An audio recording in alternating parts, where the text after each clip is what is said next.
So we're standing right now at the confluence of the Cannonball and Missouri rivers. We just wrapped up a meeting, a very quick meeting with representatives of Governor Burgum's office and the North Dakota, or the Army Corps of Engineers.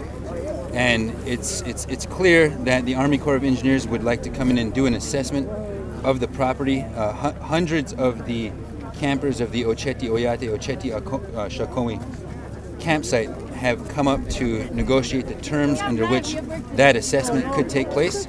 They appear to have reached an agreement where the people who want to come and do the surveys are going to be allowed to do that under the protection and under the escort of Oceti Sakowin, Oceti security. Everybody is concerned about moving out of the floodplain, and we are definitely concerned about that. The people who are on the ground, the people who have made this their home.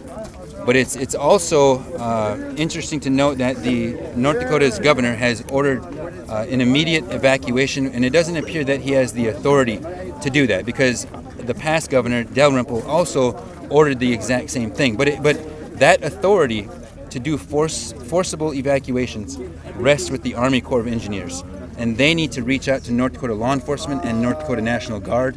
And so we're going to communicate with the levels of the Army Corps of Engineers as the Standing Rock. I don't know if the Standing Rock tribe has done that, but the people who are actually living on this camp need to be in communication with all levels of representatives who seek to impact their lives. This camp has been their life for the past 6 to 8 months, and so we want to respect that. We all want peace. There's women and children out here. Nobody's armed. We've never committed to any violence or anything, and so everybody is remaining peaceful and prayerful, and they're committed to nonviolence, and they commit to assist the move that is going to have to happen. But some people are also committing to staying on the high ground up here. So we're going to have issues that cause some disagreement, but we have to keep communication lines open. There has been a lot that has happened to North Dakota over the past 6 to 8 months. Over 700 people have been arrested. People have almost had to have their arms amputated. People have lost their eyesight. People have been permanently maimed.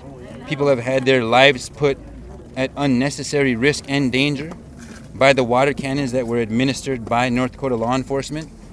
And we need also, whether in person or in the media or in the law, to hold any aggressions, any unlawful acts against water protectors.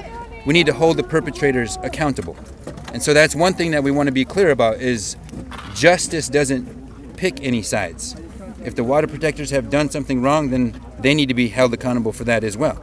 But by the same token, if Morton County or other North Dakota law enforcement has done wrongdoings, including those that were done by private corporate security, DAPL Security, on September 3rd, the list goes on. And so we don't know what the future holds right now. We don't know how much of the drilling has been completed, but what we do know is that we are facing a violent oppression that's sponsored by the corporate state and is represented by a Trump administration, which is actually inciting riots across our nation because of the positions that it is taking and because of the struggles that are represented by all the demographics that seek to suffer from a Trump administration, including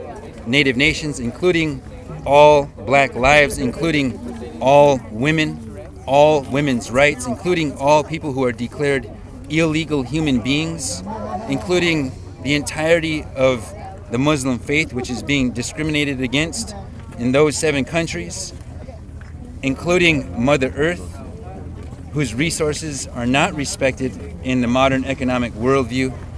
And so we have to dig deep right now. And this is unfolding right now in North Dakota at the confluence of the Cannonball and Missouri rivers.